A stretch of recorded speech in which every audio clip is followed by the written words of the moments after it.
When people talk about AI and job losses, they talk about the same stories: tech layoffs, software engineers replaced by coding tools, customer service agents replaced by chatbots.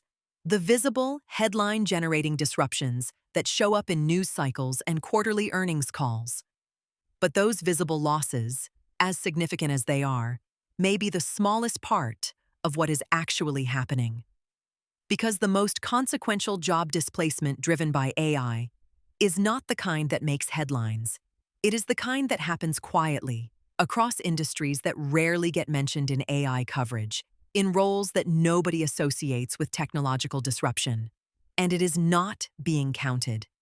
Researchers studying the economic impact of AI have developed a useful framework for understanding why the headline numbers consistently understate the true scale of disruption.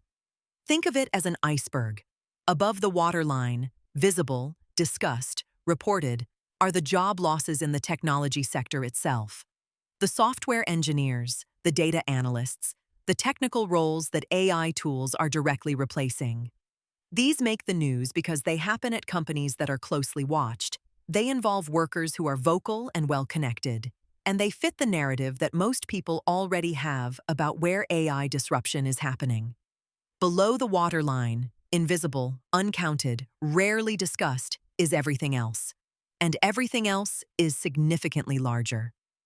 The exposure to AI disruption is not concentrated in the technology sector. It is distributed across the entire economy, in the administrative functions of every company in every industry, in the logistics and supply chain roles that keep goods moving, in the financial processing functions of banks and insurance companies and accounting firms, in the human resources departments of organizations of every size, in the middle management layers that exist primarily to coordinate and communicate information between people. These roles share a common characteristic. They are built around tasks, processing information, coordinating people, managing data, producing reports, reviewing documents, that AI tools are now increasingly capable of performing.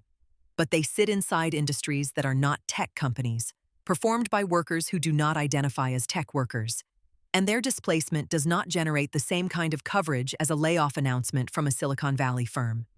The result is a significant gap between what is being reported and what is actually happening. To understand the scale of what is below the waterline, it helps to think about what AI tools actually do well, and then look for those tasks in unexpected places. AI tools are good at processing structured information at speed, which means that every organization that employs people primarily to process structured information is exposed, regardless of what industry it operates in. In financial services, loan processing, claims assessment, fraud detection, and basic financial analysis are all tasks being automated at scale.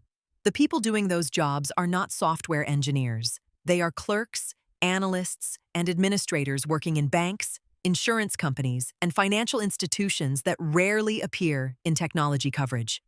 In healthcare administration, which employs enormous numbers of people in most developed economies, scheduling, billing, coding, and records management are all being automated. The clinical roles remain. The administrative infrastructure around them is shrinking.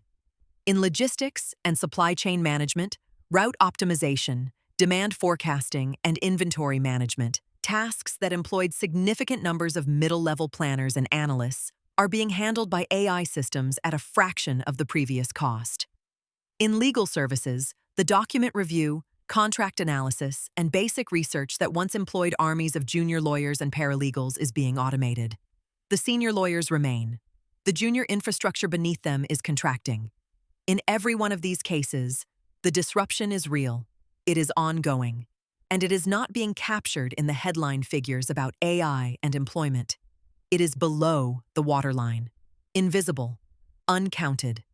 The reason this matters beyond the individual workers affected is the aggregate economic effect of displacement that is not being seen clearly. When job losses are visible and concentrated in a specific company, a specific sector, a specific announcement. The policy and economic response can be targeted. Retraining programs, sector-specific support, unemployment assistance directed at the affected workers. When job losses are invisible and distributed, happening quietly across thousands of organizations in hundreds of industries simultaneously, the response is much harder to calibrate. The losses do not trigger the same alarm. They do not generate the same political attention. They accumulate beneath the surface until the cumulative effect becomes visible in broader employment data and consumer spending figures, by which point the displacement has already happened and the affected workers have already absorbed the consequences. There is also a compounding effect worth understanding.